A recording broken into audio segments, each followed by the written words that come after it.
Vamos a arrancar haciendo un poco de historia. La PC se generó en la década del 80.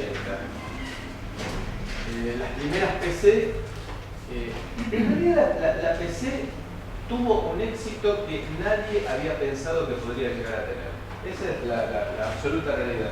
La PC fue creada para competir con la Apple II. Se supo que Apple iba a sacar un nuevo modelo más elaborado, entonces salieron con la PC. Nunca se imaginó que se iba a convertir en un estándar como es hoy en día, que es absolutamente... La cantidad de PCs que existen en el mundo supera a la cantidad de seres humanos. Sabiendo que hay lugares en los cuales no hay una PC ni por casualidad, lo cual nos da una idea a nosotros de lo que se ha expandido. Es decir, hay lugares, por ejemplo, yo en mi casa tengo, estando yo solo, hay 4 PCs. Algunas con fines muy determinados, como por ejemplo, tengo una PC vieja que se rompió el teclado y la tengo solamente para estar sintonizado con radios de internet, esas que pasa música las 24 horas sin propaganda. Que aquel que guste la música clásica, hay una radio que se llama, que es Venice de Venecia, que pasa una música de ese tipo de música que a mí me gusta cuando uno quiere relajarse y ponerse a leer o a estudiar o, o corregir exámenes o cosas por el estilo. Bueno, a eso voy. Y que uno tiene una PC de escritorio con un monitor grande cuando tiene que hacer algún trabajo y una computadora muy portátil como para llevarla en el bolso, en la mochila y que no piense demasiado. Bueno, se da eso. Entonces la PC arrancó teniendo un éxito impensable. Al principio la PC fue concebida para estar conectada con nada. La PC nació con la idea, las primeras PC, para estar conectadas a cassette. Es decir, a un grabador de cassette. Sin disquetera siquiera. Grabador a cassette. Sin monitor. La primera, existió un modelo de PC que fue por el cual se arrancó, que estaba pensado para conectar con el televisor. Es decir, compitiendo con lo que era la Apple II. La Apple II no tenía monitor, sino que la Apple II se usaba el televisor como monitor. A partir de ahí se empezaron a crear múltiples engendros de conectividad. Se dieron cuenta que la PC se expandía, la PC se empezó a usar en oficinas. Es decir, piensen que el mouse apareció mucho después. Es decir, que en esa época era todo teclado. Las directivas uno las daba por teclado. Es decir, el teclado tenía un conectorcito y nada más que eso. Entonces empezó después viendo el éxito que tenía, que se puso en la oficina, que hubo algunos científicos que se les ocurrió utilizar la PC para hacer cálculos. Dijeron, caramba, empecemos a buscar interfaces. Bueno, empezó a haber interfaces. Por ejemplo, se dieron cuenta que si se usaba en la oficina, algunas oficinas podían tener una impresora.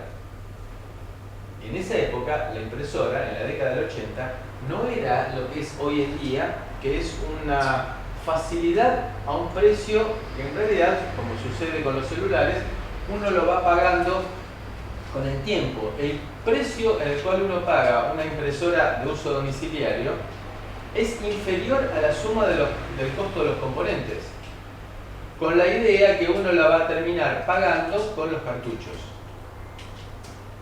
En esa época no existía nada de eso. Bueno, al tiempo se dieron cuenta de que se podía llegar a utilizar la PC en un ambiente comercial, para lo cual se le dio la posibilidad de conectar una impresora.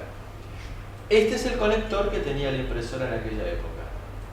Muy probablemente ustedes nunca vieron este conector, sino que desde que ustedes empezaron a usar PCs, ya la conexión de la impresora era de otro tipo. ¿Qué es el objetivo de este capítulo? Yo la vi. Sí. Todavía no pasan paralelos. Sí. ¿Vas a conseguir una impresora para conectar sobre el puerto paralelo? No, bueno, es el primer puerto que te enseñan a programar. Porque es Está fácil. bien, bueno, de vuelta, ahí se dieron cuenta que ese puerto, que era muy básico en la primera arquitectura, el puerto estaba constituido por, créanme y tal cual, un 74 LS374 para utilizarlo como latch para mantener los datos, y un 74 LS244 para manejar las líneas de control. Pero lo que estoy diciendo no es figurado, no es como si fuera. Era un 374 para latchear los datos que iban a la impresora y un 244 para manejar en ambos sentidos las señales de control. Es decir, eso era el puerto paralelo al principio. Bueno, después dijeron, no vamos a usar dos integrados, metemos uno solo y empezamos a usar. Y se empezó a usar el puerto paralelo, y esa seguramente es la aplicación que ustedes deben haber dado en la escuela secundaria o en alguna primera ingreso al mundo de la programación. Se dieron cuenta que se podía usar para conectar hacia el exterior, para manejar cosas hacia el exterior y a su vez para leer cosas del exterior. Es decir, se creó ya no como puerto paralelo solamente para la PC, sino puerto paralelo para la impresora, sino puerto paralelo para la salida y entrada de datos. Entonces, oh sorpresa, podía llegar a prender una LED con una PC. Claro, después empezaron a ver, viendo lo interesante que era el puerto paralelo, se empezó a ocurrir conectar más cosas. ¿Qué eran más cosas? Y para los electrónicos, un programador de memorias. Entonces, los primeros programadores de memoria que hubo se conectaban sobre el puerto paralelo. Los escáneres. Antes el escáner venía separado de la impresora. ¿A quién se le iba a ocurrir mezclar un escáner con una impresora? Y hoy en día uno muy difícilmente, salvo que sea uno de muy alta resolución con fines así muy específicos, uno no va a conseguir un escáner separado de una impresora. Entonces empezaron a conectar muchas cosas y tenía que vivir desconectando, conectando cosas y en un determinado orden. ¿Por qué? Porque todo esto fue un engendro que se fue improvisando, que se fue adecuando a medida que iban apareciendo cosas. Es decir, no existía desde el principio el criterio de que fuera un sistema estructurado. Se fue arreglando a medida que fueron apareciendo aplicaciones. Entonces, también existía en esa época, para el software caro que se vendía, una llave que se colocaba sobre el puerto paralelo. Es decir, una llave que era básicamente un PLD, ¿se acuerdan de Digitales 1? De ahí de dispositivos lógicos programables. Un PLD secuencial en el cual estaba pregrabado por el fabricante del software para decir, este disquete va con esta llave electrónica. Con lo cual, no podía existir la posibilidad, porque supuestamente esa llave electrónica no se podía duplicar, por tiempo, por supuesto, y de esa manera estaba protegido contra copia ese software. Entonces no se protegía el disquete, sino que se protegía el software a través de una llave electrónica. Es decir, había cosas rarísimas, como por ejemplo, de protección, paréntesis esto, ¿no? Como para protección, como por ejemplo, agarrar un disquete del tipo de disquete de 5/4 que tenía, que se veía la zona en la cual se desplazaba la cabeza, no como el de 3,5 que estaba protegido, en el cual se iba y se le hacía con un alfiler se pinchaba el disco. Si al pincharse el disco, ahí no había superficie magnética. Entonces se adecuaba el software de ese disquete para que fuera a ver si en ese lugar del disco, en esa pista y en ese sector del disco, había un agujero. Entonces, si era el disquete original, iba y se fijaba, quería escribir en ese lugar y no podía escribir. Ahora, si era una copia, es decir, uno no podía ir y pegarle justito en el mismo lugar al agujero del disquete. Entonces, si el software detectaba que quería escribir en esa pista, ese sector y ese byte, y no podía, y mejor dicho, y podía, significaba que eso era una copia. Entonces, por supuesto, era casi inviolable eso, pero El problema es que tenía que hacer cada disquete a medida, es decir, era hacer el agujerito y después adecuar el software para ir a leer ese agujerito, para escribir ese agujerito. Cerramos paréntesis. Bueno, entonces tenía candados electrónicos. Si tenía más de un software, tenía más de un candado electrónico. Esos candados electrónicos son, y el término es exacto, así no lo digo en forma chistosa, hermafroditas, porque tenían los dos tipos de conectores. ¿Sí? El conector que era el macho que iba conectado acá, y a su vez en la parte de atrás tenía una hembra, como para que uno pudiera conectar la impresora, o bien otro candado.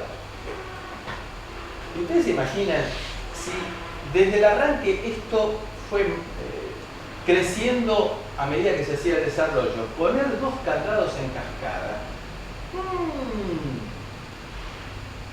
Bueno, y después empezaron a aparecer llaves, interruptores. Y eran muy caros porque esos interruptores significaba que me conectaba o la impresora o el escáner. Y tenía que arrancar la computadora con uno de ellos conectado, y una vez que había arrancado recién pasarlo al otro. Era realmente muy primitivo todo el mecanismo. Entonces, si yo lo arrancaba con el escáner, resultaba que el candado de protección no era reconocido. Y si lo arrancaba con el candado de protección, el escáner no era detectado.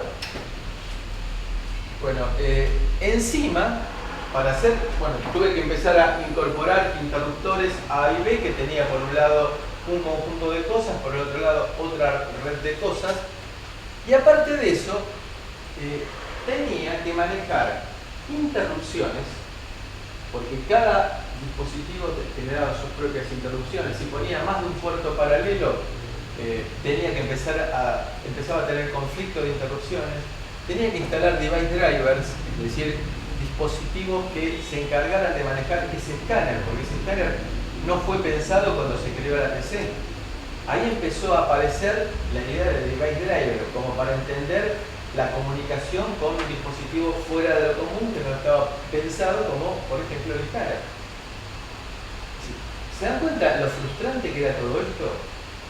Yo me compraba una PC, empezaba a ver las posibilidades que podía tener con la PC, y a medida que quería crecer, lo que tenía eran complejidades. Bien, entonces, análogamente esto, fíjense que en el puerto paralelo, el conector que está en la PC es una hembra. En el puerto serie de la PC es un macho. Se arrancó con un conector de 25 pines. Ustedes imagínense una notebook con un conector de 25 pines. Los existió, No, perdón, de 25 pines no. Un conector de 25 patitas. Es de tipo de 13 y 12. Una zapatilla. Después, con el tiempo, apareció el conector de 9 pines, porque se vio que de las 25 patitas del conector tipo de conexión RS232 que existía, se usaban mucho menos patas. Entonces se hizo el conector de B9, que este sí fue prácticamente un conector que se creó para la PC. Entonces, si yo quería agregar un segundo puerto serie, si normalmente la PC me venía al principio con un conector de B25, si yo quería agregar un segundo puerto serie, tenía que abrir la computadora, colocar una nueva placa, y empezaba a tener conflictos de las direcciones de puertos, porque cada puerto que yo conectaba, cada expansión que yo conectaba tenía una dirección reconfigurable y tenía también una interrupción asociada en la PC reconfigurable por medio de jumpers. Y entonces empezaba a tener conflictos.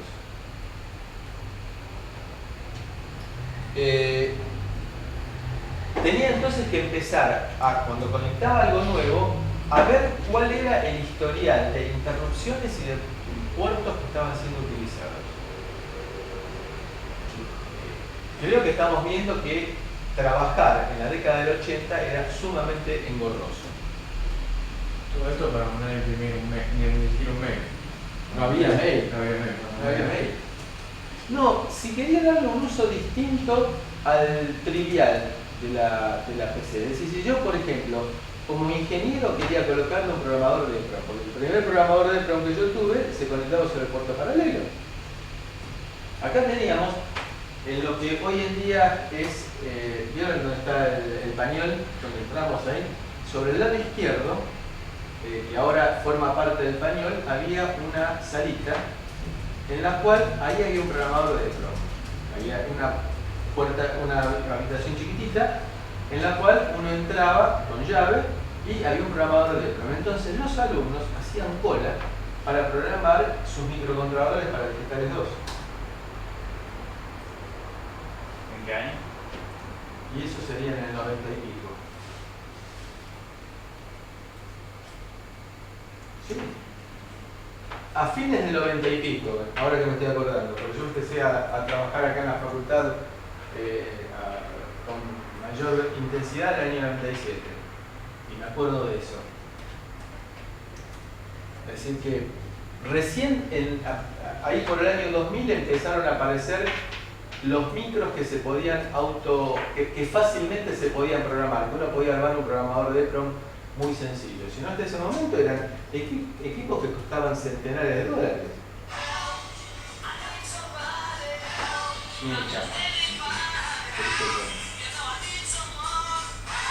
Creo que el ringtone es muy significativo, ¿no?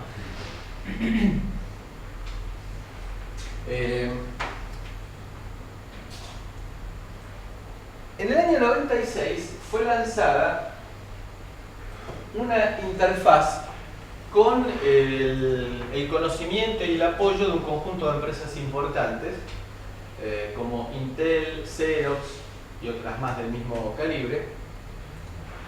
Una interfaz única que se llamó USB, Universal Serial Bus, que tuvo de arranque mucho rechazo.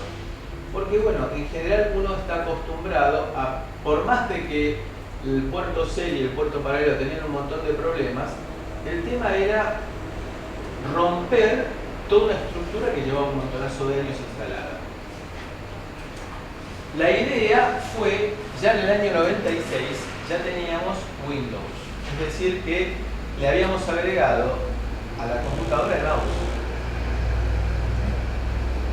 Hasta ese momento el mouse tenía o un puerto serie dedicado o bien un conectorcito muy particular, redondo, chiquito, que se llamaba PS2, porque había sido un modelo, creo que debe haber sido el último modelo de PC que sacó IBM después de desentenderse del tema y dejarlo que lo fabriquen los demás. Una PC bastante compacta que había sacado IBM, se llamaba PS2. Hoy por eso es que Sony utilizó la sigla y la popularizó con él para PlayStation. En esa época la sigla PS estaba bastante asociada. Y ya les digo, era un conectorcito para las computadoras viejas todavía se puede alcanzar un conectorcito redondo con un cablecito que iba hasta el mouse. Entonces, hasta ese momento se le había agregado, además, a toda la complejidad que vimos antes, un adicional que fue el mouse. Cuando apareció USB 1.0, que tuvo una vigencia pequeñísima, ya vamos a ver el porqué, permitía trabajar a lo que en ese momento era un disparate, 12 megabits por segundo. Para dispositivos muy complejos o para dispositivos más simples, como por ejemplo un mouse o un teclado, a 1,5 megabits por segundo. La idea era poder conectar hasta 127 periféricos. Vamos a ver qué significaba hasta 127 periféricos, cómo se conectaban. Y aparte con un montón de ventajas. Cuando yo conectaba un nuevo dispositivo, no tenía que abrir la computadora. ¡Wow! Muy probablemente ustedes, si tienen computadora de escritorio, porque también ha ido desapareciendo la computadora de escritorio, si tienen computadora de escritorio, no la deben haber abierto nunca. Salvo en una de esas para agregarle más memoria, pero es muy difícil que hoy en día se abra la computadora de escritorio. Al poco tiempo, es decir, un par de años después, apareció USB 1.1, que aún hoy en día para ciertas cosas tiene diferencia. Por ejemplo, para el LPC 1769. Tiene conexión USB, pero tiene conexión USB 1.1. Vamos a ver. Esa fue la primera que empezó a tener éxito comercial. La 1.0 fue para tirar onda, para decir existe algo nuevo. Bien, ¿qué apareció? Bueno, en el año 2000 apareció USB 2.0 para competir con Apple, que había sacado una norma de muy alta velocidad de conexión que se llamó Firewire, que es la IEEE, creo que 1006 y 2006. Bueno, es una norma que se sigue utilizando, sobre todo para la transmisión de video. Hay muchas cámaras que tienen interfaz Firewire, muchas cámaras de video que tienen interfaz Firewire. Entonces, así medio de apuro, entre comillas, salió la USB 2.0 para competir con Firewire. Permite comunicarse a 480 megabits por segundo. Y aquí hay que ser muy cuidadoso. Estoy diciendo, permite comunicarse hasta. No significa que vayamos a comunicarnos a 480 megabits por segundo. Y después, la idea fue que un dispositivo USB 1.1 se pudiera conectar en una red 2.0. No lo íbamos a acelerar y él tampoco iba a frenar la comunicación, sino que el dispositivo, el mouse, que evidentemente el mouse no tiene sentido que trabaje a 480 megabits por segundo, iba a poder operar adecuadamente en la red pensada para USB 2.0. Cuando apareció 480 megabits por segundo, a partir de ahí se dijeron, caramba, yo puedo entonces colocar un disco externo. Eso que hoy en día para nosotros es algo común y trivial, hasta que apareció USB 2.0, a nadie se le hubiera ocurrido. Porque piensen ustedes que a 12 megabits por segundo, es decir, el número redondo 1,2 megabytes por segundo, no es cierto, pero 1,2 megabytes, para transferir un archivo de video, lo dejaba transfiriendo toda la noche. Vamos a ver enseguida también algunas cuentitas al respecto. Por eso se decía que los discos USB son aplicaciones asesinas, son las que ponen a prueba realmente la transferencia de datos en USB. ¿Alguna pregunta hasta acá? Bien. Ese símbolo que aparece ahí es para indicar super speed. La parte de la derecha del símbolo más o menos es bastante conocida como que significa USB. Entonces si uno mira la parte de atrás de cualquier dispositivo y ve este símbolo, dice, esto es para conectar USB. Entonces ese símbolo con dos S significa super speed. Es USB 3.0. USB 3.0 tiene 6 años de uso y permite trabajar entre 5 y 6 gigabits por segundo. Y está orientado a trabajar con video. Está pensado que se puede llegar a expandir hasta 25 gigabits por segundo. Entonces, ¿cuál es la idea de todo esto? Aquel que le interese, tengo algunas notas de aplicación. La idea es trabajar en USB inalámbrico.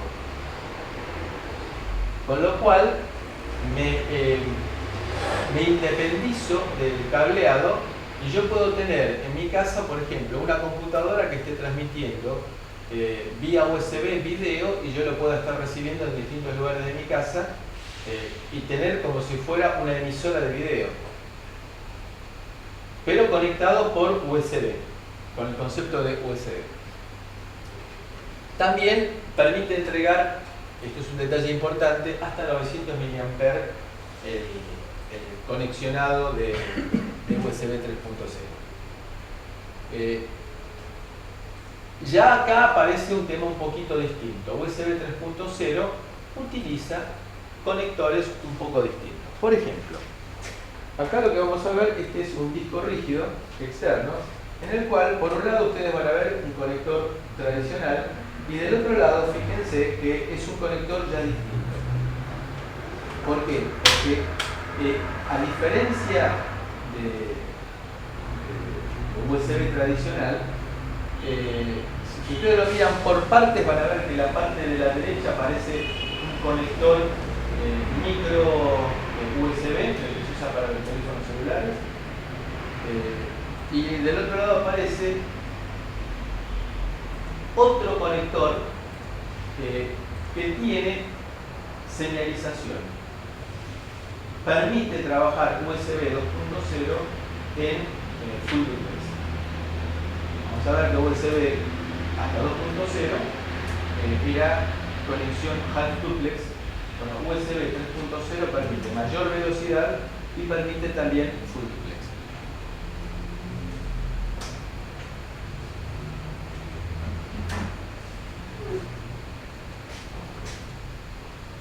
Los primeros discos USB que aparecieron, por el consumo que tenían, porque eran discos de 5 pulgadas, de 5 pulgadas y medio, eran discos pensados para PC y por lo tanto consumían, pero como la hostia, y por lo tanto había que ponerles una fuente externa. Recién cuando empezaron a difundirse masivamente las notebooks, en los cuales los discos eran mucho más chicos, discos de 3 pulgadas, 3 pulgadas y media, como ese que está circulando por allí, comenzaron a bajar el consumo y por lo tanto se los podía alimentar directamente desde USB. Entonces USB 3.0, que es el estado del arte actual, permite la comunicación full duplex. Vamos a ver después cómo identificar en la PC un conector 2.0 y un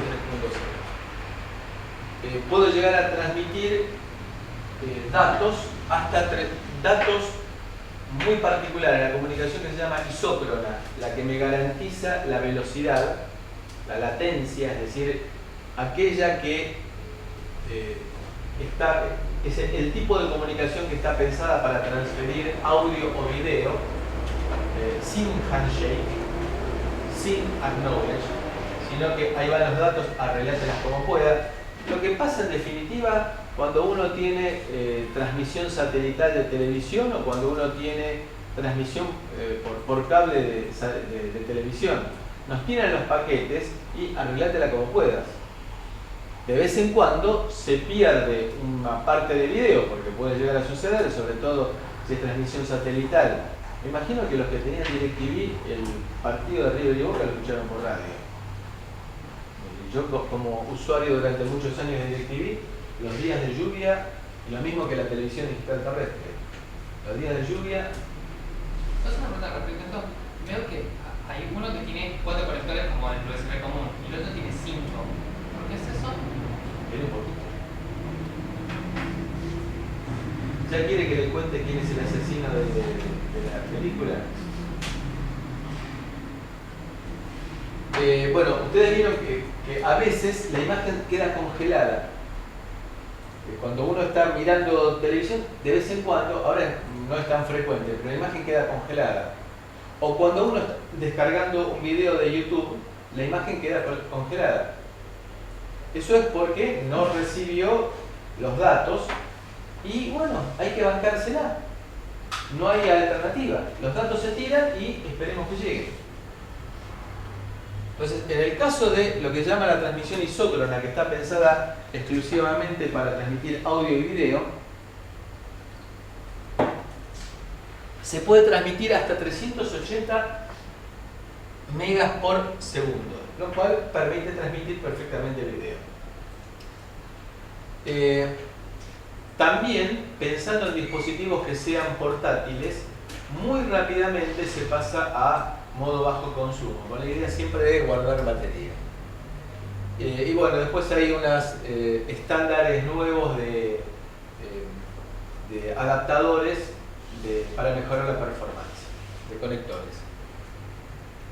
Entonces, en resumen, aparece USB en el año 96. En el año 98 aparece la versión 1.1, en la cual, bueno, fíjense quiénes habían intervenido en aquel momento para la generación de USB.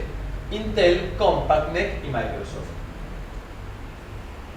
Creo que también en aquella época Xerox, que era un pionero, Xerox fue durante muchos años el único fabricante de fotocopiadoras que podía trabajar con papel común.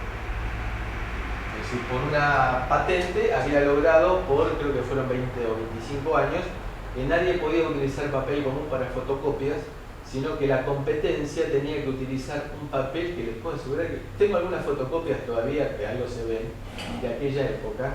Era un papel encerado que venía en rollos y cuando se terminaba de fotocopiar había una guillotina que cortaba el papel.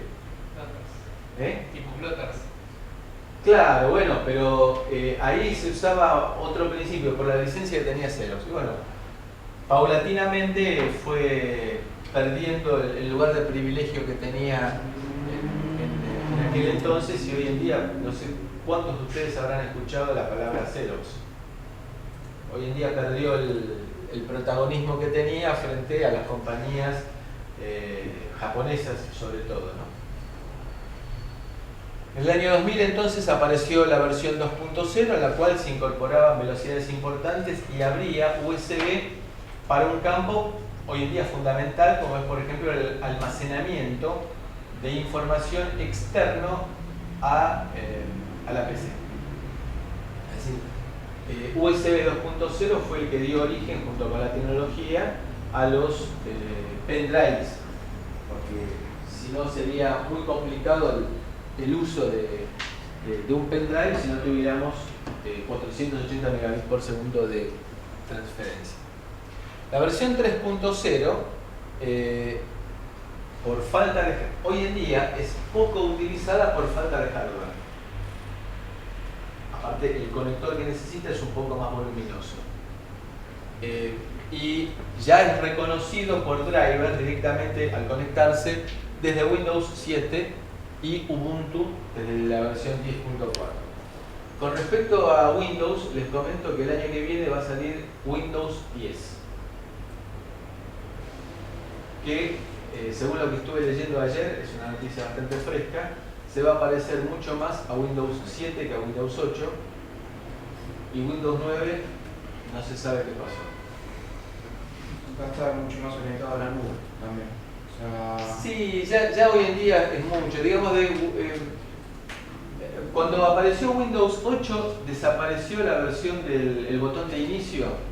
Digamos, Windows tiene la particularidad que a veces le sale bien, a veces le sale mal, que quiere cambiar los hábitos de los usuarios. Entonces, con Windows 8 desapareció el botón de inicio, que después de tantas décadas de usarlo, estamos acostumbrados a su existencia. Windows 8.1 tuvieron que reimponer un botón de inicio que no es el botón de inicio de Windows XP ni de Windows 7. Entonces, según lo que estuve leyendo, Windows 10 reincorpora el botón de inicio con todas las propiedades que tenía, pero mantiene el esquema de baldosas dinámicas que tiene Windows 8. Entonces, lo que quisieron hacer Windows, lo que quiso hacer con Windows 8 es que todo el mundo iba a ir al mundo táctil. Entonces, Windows 8 fue pensado para las tablets. No tuvo éxito demasiado en las tablets y que quedó para las computadoras de uso cotidiano. Y, entonces, Windows 10 se reorienta hacia el mercado de las empresas, según lo que decía. Bueno, ya existen drivers para para USB 3.0 desde Windows 7 y desde Ubuntu 10.4. Este es un detalle bastante significativo. Imagínense ustedes que queremos transferir una película una película de alta definición que está, digamos, un Blu-ray de 25 GB. Si usamos USB 1.0 nos lleva 9 horas y un tercio.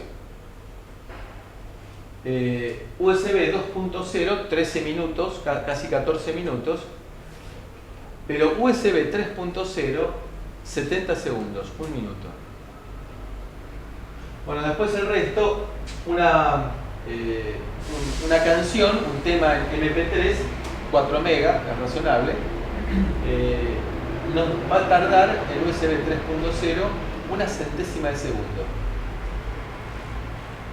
Lo que uno veía en las películas y que uno nunca pudo comprobar en la práctica, que uno pone algo, vienen las películas así, que está copiándose en un CD en el cual está toda la información del malvado que piensa dominar la Tierra, y hace zzz, y lo copia así. Bueno, eso se va a dar con USB 3.0. Yo recuerdo que la primera vez que vi lo que en ese momento era novedosísimo, cable modem, estoy hablando de 20 años atrás, fue que la gente de BCC, que después fue comprada por Multicanal y que después fue comprada todo eso por Cablevisión, había puesto acá en la facultad en forma experimental un módem de cable, un cable módem. Y una vez a quien estaba en ese momento a cargo del laboratorio le pedí que me descargara el navegador que se usaba en aquella época, Netscape, que pesaba 6 megas, y que me lo copiase en un disquete, y uno veía cómo se movía rápidamente, cómo la descarga se hacía rápidamente. Era una cosa maravillosa. Aquel que estaba acostumbrado a trabajar con línea telefónica y que para descargar el navegador había que ponerlo a la noche para no pelearse con toda la familia, ver que se movía a esa velocidad era una cosa maravillosa. Y hoy en día, bueno, la penetración de las normas de las reglas de banda ancha han logrado que eso sea algo frecuente. ¿Se dan cuenta a qué está orientado entonces USB 3.0? Está orientado fundamentalmente a todo aquello que sea transferencia de multimedia. Cuando hablamos de copiar una película o de copiar alguna información importante de un pendrive a otro, y acá esto es para alta definición y para una película normal de 5 o 6 GB, que sería el equivalente de un DVD, tarda 20 segundos. Bien.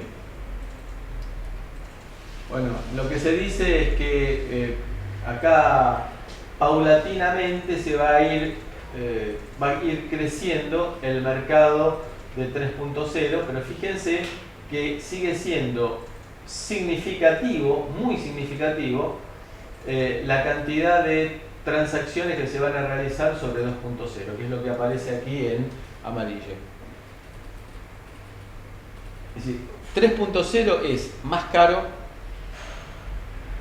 y va a ser utilizado solamente cuando se necesite. Un mouse va a seguir siendo, por mucho tiempo, un dispositivo de baja velocidad, porque no se justifica. O un teclado lo mismo. Recién a partir del año 2010 empezaron a aparecer dispositivos USB 3.0. Es decir, si bien la norma, la idea arrancó en el año 2007 y la norma se terminó en el año 2008, productos comenzó a ver recién a partir del año 2010. ¿Qué es lo realmente importante de USB en general ahora? Ya sea 1.1, 2.0 o 3.0. Que los dispositivos los puedo conectar en cualquier momento. Si no tengo que, como pasaba antes, que para colocar una plaqueta de adaptación tenía que cortar la alimentación de la computadora, desarmarla, poner la plaqueta y después encenderla. Ahora lo puedo conectar en cualquier momento. ¿Lo puedo desconectar en cualquier momento? Sí. ¿Sí? No quiero generar proceso. Ojo, eso de sacar el pendrive en cualquier momento puede tener consecuencias eléctricas muy poco frecuentes, pero sí lógicas, porque puede resultar que estoy retirando un pendrive que tengo un archivo abierto.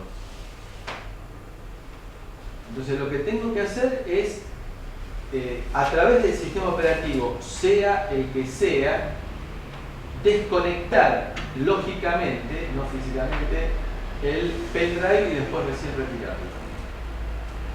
Lo mismo para un disco externo, depende de qué dispositivo se trate. Hay algunos que los puedo retirar directamente y otros que requieren un proceso. Denle pelota, yo sé que eso es tedioso y molesto, pero denle pelota porque están de esa manera aumentando la vida útil del dispositivo, del pendrive o del disco externo que coloquen, y aparte aumentando también la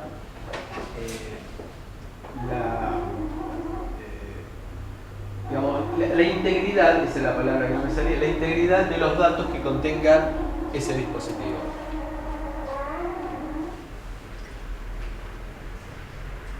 También, otra cosa importante, automáticamente se detectan las características del dispositivo. Lo cual significa que el dispositivo que yo conecte, y empecemos a acostumbrarnos a la palabra dispositivo, device, las características del dispositivo que yo conecte deberán estar guardadas en alguna inteligencia que tenga el dispositivo. Y que el dispositivo se ponga a dialogar con la PC, que va a actuar como anfitrión, como quien manda, y que le diga: yo soy un pendrive, yo soy un mouse, yo soy un teclado. Pero se va a dar, como es un bus, se va a dar por un diálogo a nivel de paquetes de información. El sistema operativo que esté corriendo aquel que actúe como master, como maestro, va a detectar la conexión y la desconexión de dispositivos. Y la va a tener que administrar. Otra cosa importante, hemos hablado de un máster y de dispositivos que actuarían como esclavos. Con lo cual podemos acordar de que es una comunicación de tipo jerárquica. Es decir, hay un máster y hay dispositivos. El máster va a ser el que mande todas las transacciones. Los dispositivos no van a poder dialogar entre ellos. ¿Sí? Un segundito. Muy breve. El driver que yo vaya a utilizar se carga o se descarga automáticamente. Cuando conecto un dispositivo, se cargará el driver, que se supone que lo tengo en disco, pensando en la arquitectura de tipo PC, y cuando se desconecta se lo levanta de memoria porque ya no es necesario. No tengo jumpers, se autoconfigura por software. No hay conflicto ni de direcciones ni de interrupciones.